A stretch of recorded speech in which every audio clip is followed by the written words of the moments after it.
Tom Sherwood, artist, philosopher, theologian, teacher, critic, has been described by his friends and colleagues as a true Renaissance man. A former professor at Western Washington University, much of his art, which includes paintings, prints, drawings, and sculpture, has never been given the audience it deserves. A famous American composer once said, "Just concentrate on avoiding the easy move." This quote could have been made to describe Tom, who by nature embraces the difficult and the complex, and whose innate skills are up to the task. In 2015, an exhibition was mounted at the Lightcatcher Museum in Bellingham, Washington, that explored much of Tom's later work. This video continues that exploration.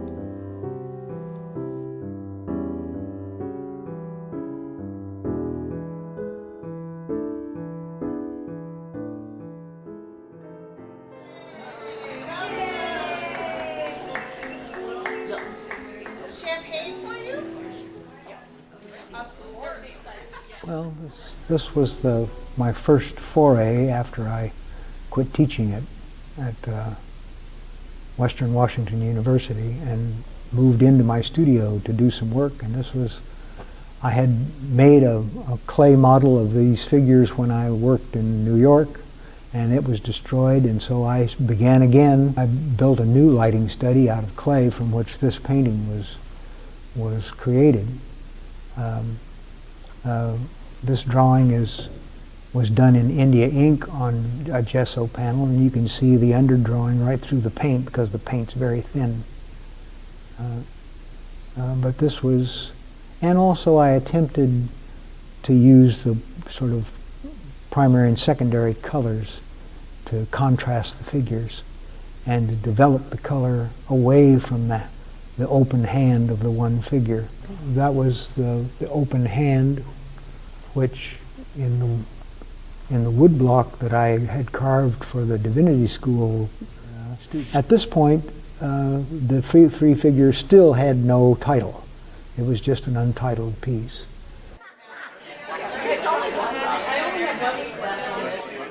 I was born and raised and educated in Fargo, North Dakota, and Tom was born in Liberty, in Kansas City, actually. I took some classes at the University of Chicago where he was studying, and we met at the university.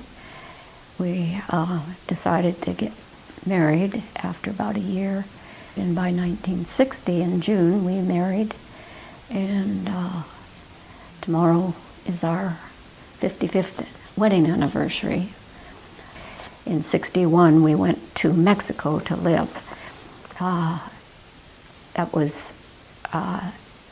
He was going to study art at the Mexico City College.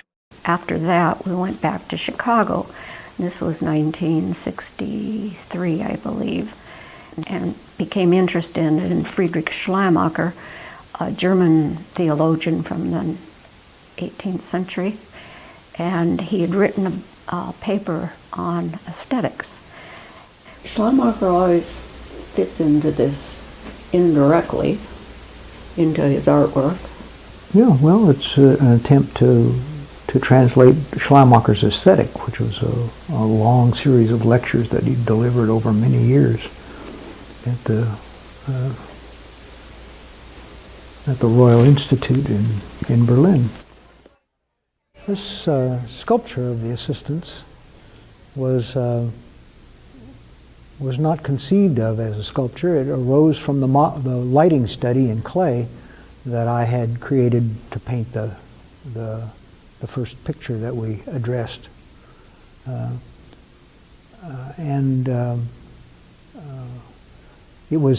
The lighting study was seen by a sculptor in Tacoma named Larry Anderson, who convinced me that it ought not to just fall apart, but ought to be cast. And so eventually that happened. It was cast by a foundry in New York, and that casting went into the National Sculpture Society. Then Larry Greenfield, who was then president of Colgate-Rochester Theological Seminary, commissioned me to make another casting, this one, which he generously loaned to us. But it was when the sculpture that I had created went to the National Sculpture Society that it had to have a title. And one of the things I noticed was that people had difficulty seeing aspects of the piece, and I realized that if I gave it a title that would cause people to stop and think about the relationship of the figures, some of its sculptural aspects and its base and all that might be a little bit more apparent to them. And so I decided to take my title from a passage in Kafka's The Castle, in which he meets his assistants who are supposed to help him as a land surveyor. And I figured if the two smaller figures were called the assistants over the large figure, that then aspects of the ensemble would be more apparent. Namely that the large figure on the bottom is the only figure with a free hand. That everybody else's hands are occupied, even though the small figure on top, his hand is occupied with something unseen.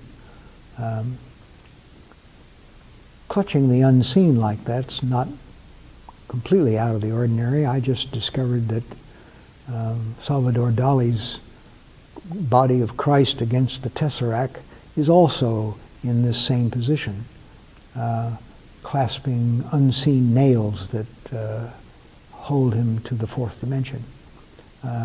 I didn't realize that when I created these hands. I was just having a hand that clutched the unseen.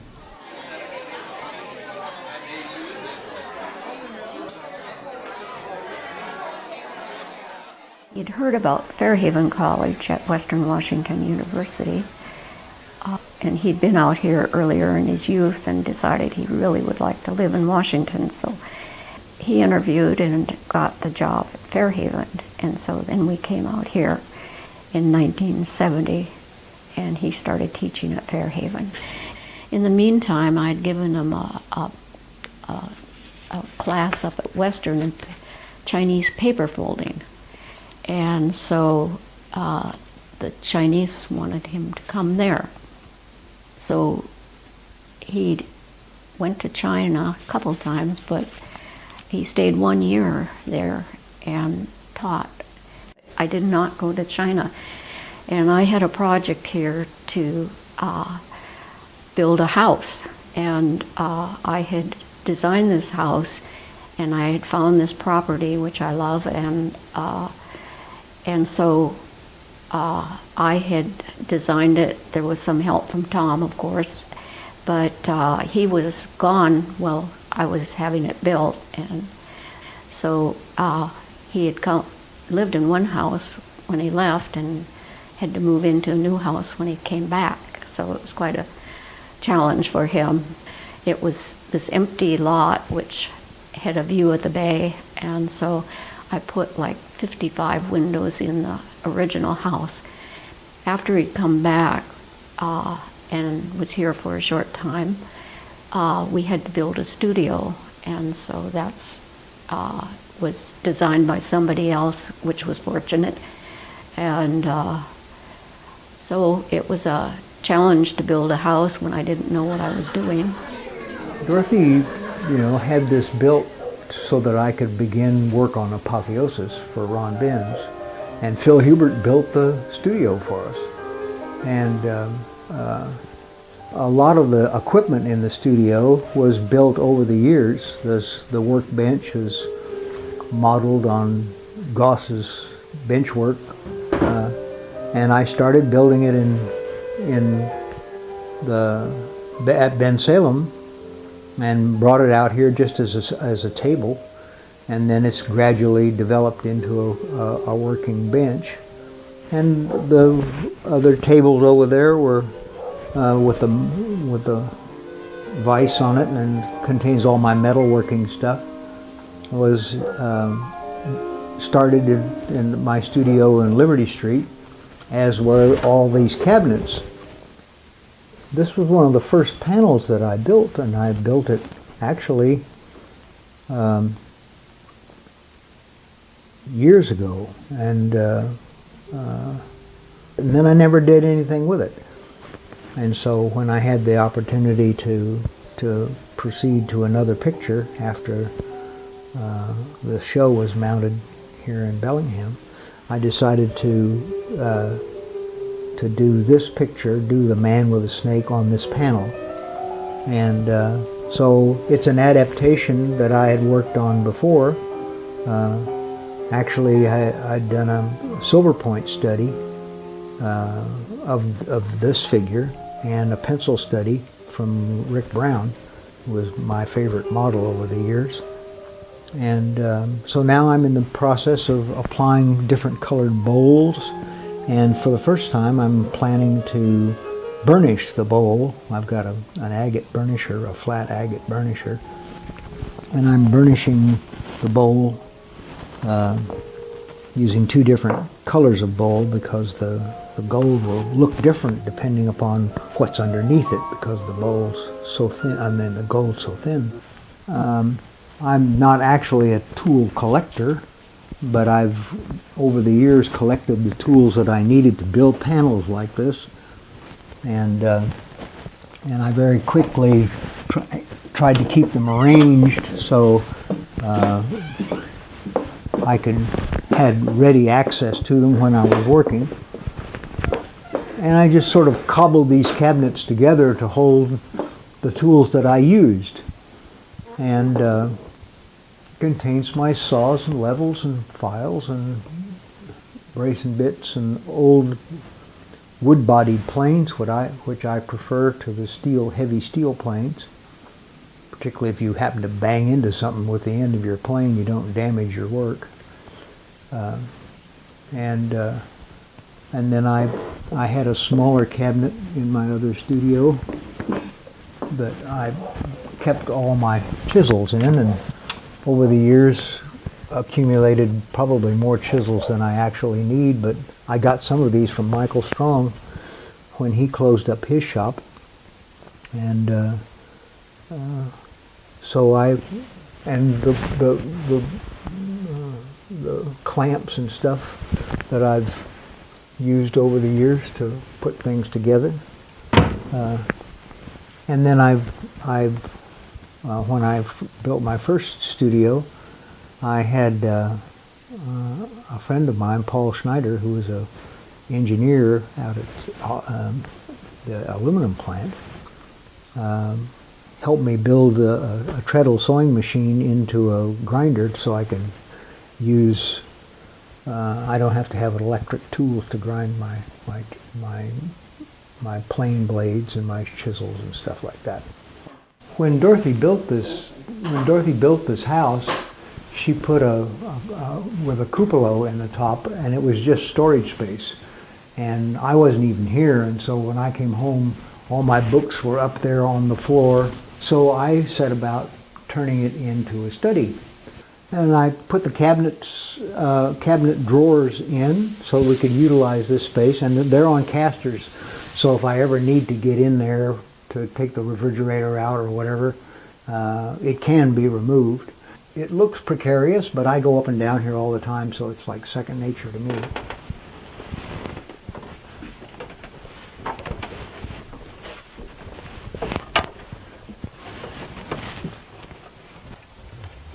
I put up the drywall and built all the bookshelves and stuff, and some kind of strange idea of how to do this. Rewired so that I had space for my computers, and I took my kids' old toy box when they were growing up and made my file cabinet in here. And then gradually added other file cabinets under the desk because I had too much stuff. And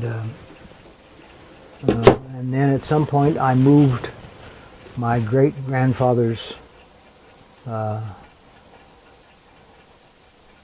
cherry wood bed up here because it comes all unscrewed and has rope strung springing in it, and I took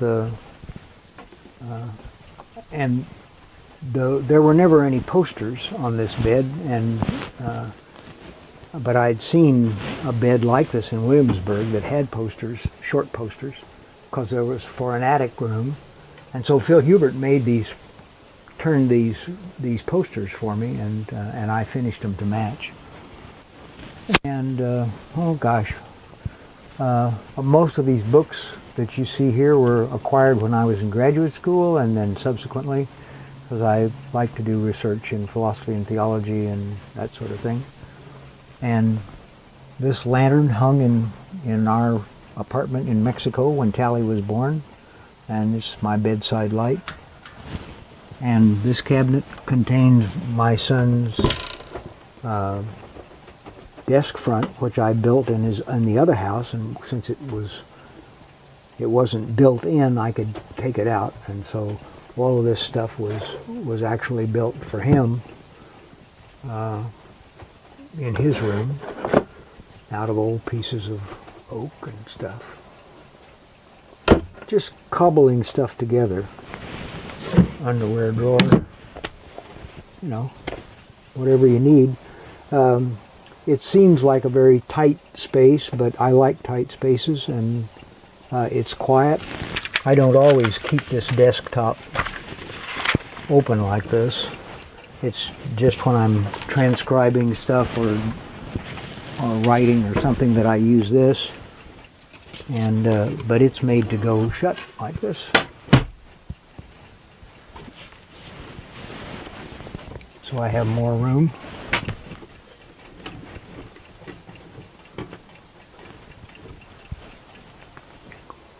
Going down? The girl that's in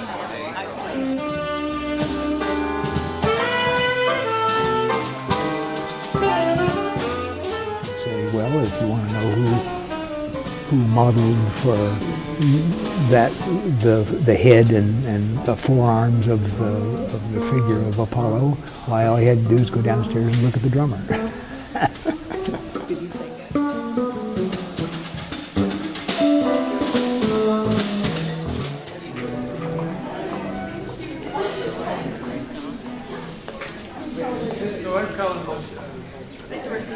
If you remember me, I'm Karen from Fort Townsend.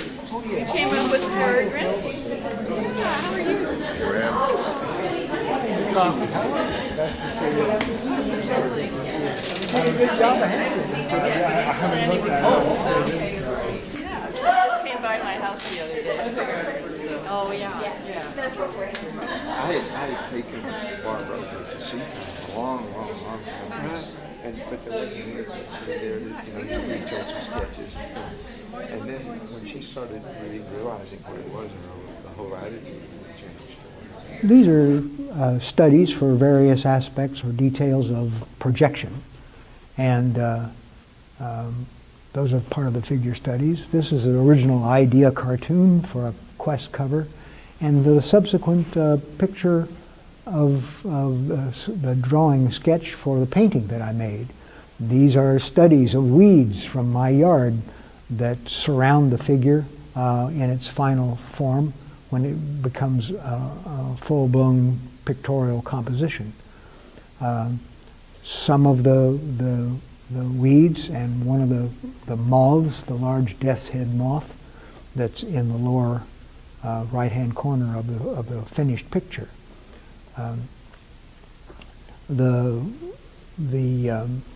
The problem with the figure was developing the geometry of simple step forward, and this is a preliminary study of the problem of projecting from a close viewpoint of how the stacked figures, the stacked spaces in which the figure is moving would appear in perspective. And this is the perspective network, which was worked out with the help of Richard Gardner, mathematician at Western. And I developed this format by using my own variation of an Aldrich viewer, an actual apparatus with a grid scope that I could look at the various stages of the composition, and then at this point I could stand a figure on this square and arrange this figure walking as this figure is walking here in my imagination. And my big problem was to get an actual person who would stand there in that space at that close range through the Aldrich viewer and make a drawing. So this is the finished piece of projection, the title here. And in order to create this figure, I had to have a model, and so my son volunteered to stand on the plan that you saw in the space diagram across the room, and in order for him to maintain this position long enough for me to do multiple studies in the various positions of the Aldrich viewer, I strung wires down from the ceiling of my studio to hold his hands in place, and could constantly check his position against the grid in the Aldrich viewer as I moved it up 9 degrees at a time. The mathematics of that space, the sort of projective geometry, which Richard Gardner helped me work out, is all detailed in the background. So the background design is just the mathematics and actually the description of how the space was realized. And it's all written down in the spaces. All the calculations are there. All the mathematical formulas are in the background as part of the decor. The wonderful moths that I assembled for the flight of insects, which are all moths, there are no other insects as there were in the original sketch, were given to me quite generously by Lars Krabo, who is an anesthesiologist here in town, who happens to be a real authority on at least local moths. So I didn't have to make any studies. I was able to paint directly from his specimens, except for the death's head moth down here, which my daughter-in-law got from a collection at Western for me to make a study of. The panel, the shape of the panel, is unusual for my work because the moldings are separate from the panel, not included as part of the panel, and are separated by a green velvet retainer and then pinned through the frame. The pastilia on the frame is a water pattern which I invented, which drips down or spreads out or percolates up depending upon which corner you're working from. And of course at the top there's the name of the patron who paid for all this.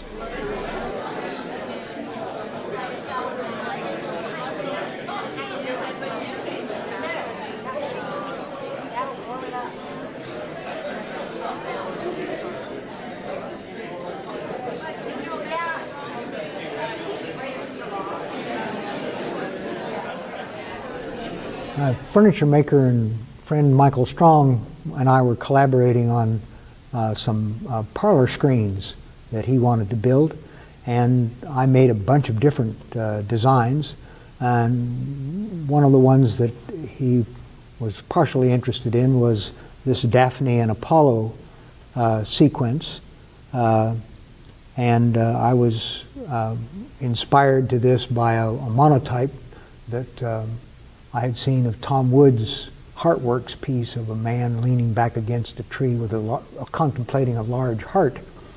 And it, from that idea, I developed the sketch above of a kneeling figure sheltering herself from the fate that was about to overtake her, and the Apollo figure now leaning back against her trunk, as it were, and gazing off into the distance. From that, I had then to do studies of laurel leaves and actual figure studies of these inventions in order to pursue a picture of my own. I created gloved hands like a prop, and that I could insert laurel branches into in order to create the sort of shrub effect. And then I actually did a portrait of that shrub. My imagination for that sort of thing is not very good, but my eye for rendering is at least competent to put together what I see in front of me. And so this is actually a portrait of the branches of the shrub that I created from the modeled hands in my studio. And that completed all the elements between the figures and the laurel leaves. That completed all the elements that I needed, with the exception of the lyre. This is the way the sketches materialized in terms of egg tempera on gold leaf. Perhaps I should say a little bit about the drama, the thematic material. The dispute between Apollo and Cupid arose over the use of a bow, and Cupid demonstrates his power by shooting a Nereid with a leaden arrow and the god with a golden arrow, so that their love is doomed to incompatibility. Now, art history, for those of you who remember some of that Renaissance and Baroque stuff, has always captured this moment when Apollo is seizing Daphne, because after all she's just a Nereid and he's a god, so she's losing the race. And at the last minute she calls on her father, who is the god of rivers, to save her from this fate worse than death, and he turns her into a laurel tree. So Apollo is frustrated. He's completely thwarted in his pursuit, and she's missed the chance to be the consort of the greatest god of all. So it's a kind of a tragic scene. And so I didn't think that the moment in which he seizes her is a very interesting moment for a picture. Maybe great for sculpture, but I thought the more interesting moment was when he realizes his failure, his abject failure, and returns to the scene of his defeat and his frustration to pluck the leaves of the laurel tree, to crown all of his heroes, his mortal heroes. He's given up the bow and taken up the lyre. This is my rendition of a Greek lyre from that period, which is on all pots, is usually portrayed as a resonating drum of a tortoise shell and horns of some sort of an antelope. That happens to be an impala. In my version, Daphne has been a tree for a long time. If you look at the tree, it's got buds coming out, and then it's got flowering buds and full flowers, and it even has completely grown fruit. So she's been a tree for a long time, and he's leaning back against her now turned gray trunk. The panel is a golden section, not such a bad idea for a gold panel.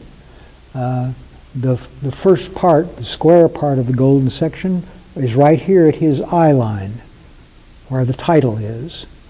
And this part, which is also a golden section, the square ending with his body, shows the progression of distance toward the infinite along this line. So I tried to use the proportions of the picture to resonate with the eternal involvement of the theme.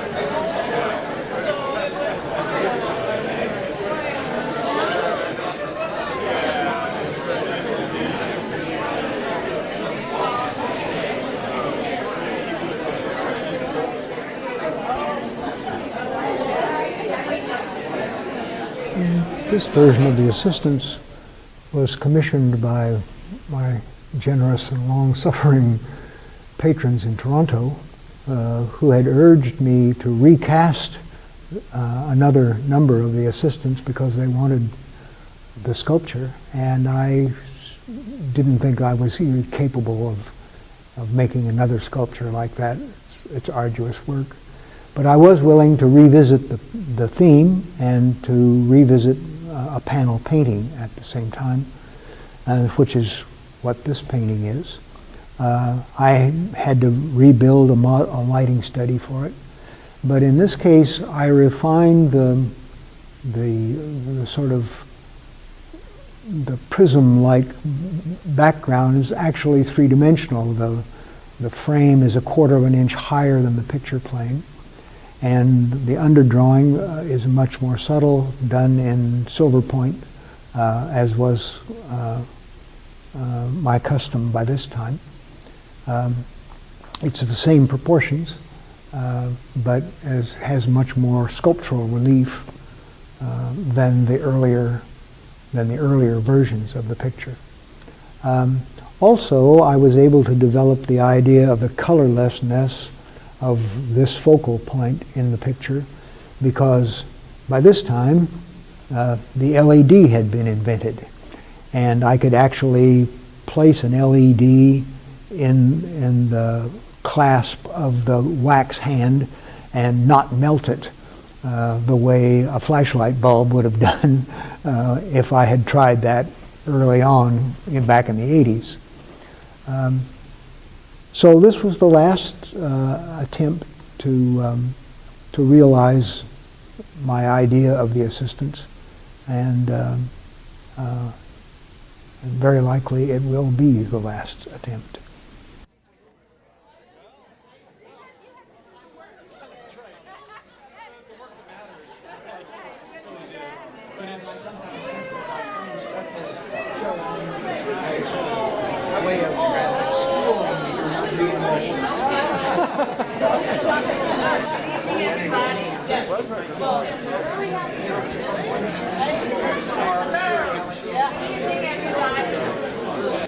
There are many, many more people that I would love to thank, but as you see, the list is so long, and I want to introduce Tom Sherwood, and he's going to say a few words for us tonight. Thank you. I will be brief. Those of you who have indulged in even a little Shakespeare will likely recognize that I'm not the only unworthy and scurrilous fellow to eschew the wearing of his heart on his sleeve for dogs to peck at. Yet here in this public museum gallery I am, as they say, caught in the act. I do protest that it did not behoove me to seek such a display. You and I are both here at the behest of others, all of them well-meaning and generous folk, talented too, who have mounted this exhibition on my behalf, imagining it on your behalf as well. A rather complete list of these folk is to be found in the catalog, very carefully and competently compiled for this exhibition. And I hope you all will take notice of their names and their respective contributions. To me, their combined effort is bound to seem, on all accounts, extraordinary, at which I must admit of feeling rather sheepish. Still, if what has been accomplished here brings to the aforementioned generous and talented folk some appropriate satisfaction and delight, I should be ungrateful to take the least exception to what they have done. I hope all the rest of you, whom they have lured to this place, will find here something of interest, something, if ever so briefly, to hold your attention. On behalf of all those who have offered the walls and labored to decorate them with my stuff, I sincerely thank you on their behalf for coming.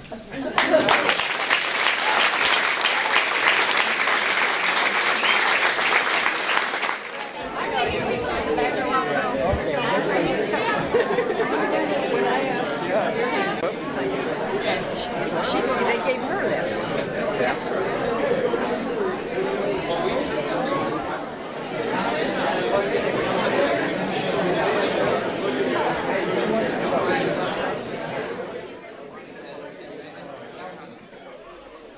One last comment. I wanted to thank everybody who was involved with Tom's show. I thought it was wonderful from the very beginning on.